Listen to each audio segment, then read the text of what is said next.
The DDOT pavement marking team was out installing new crosswalks in preparation for the school year. Over 70 schools are identified to have refreshed or upgraded markings. 17th Street and N Street Northwest.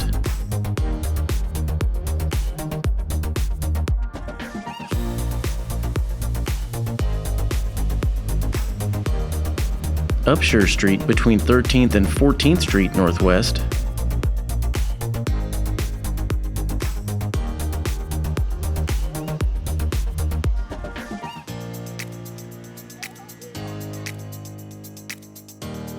You can check the progress of pavement markings at schools all over the district on DDOT's PaveDC website.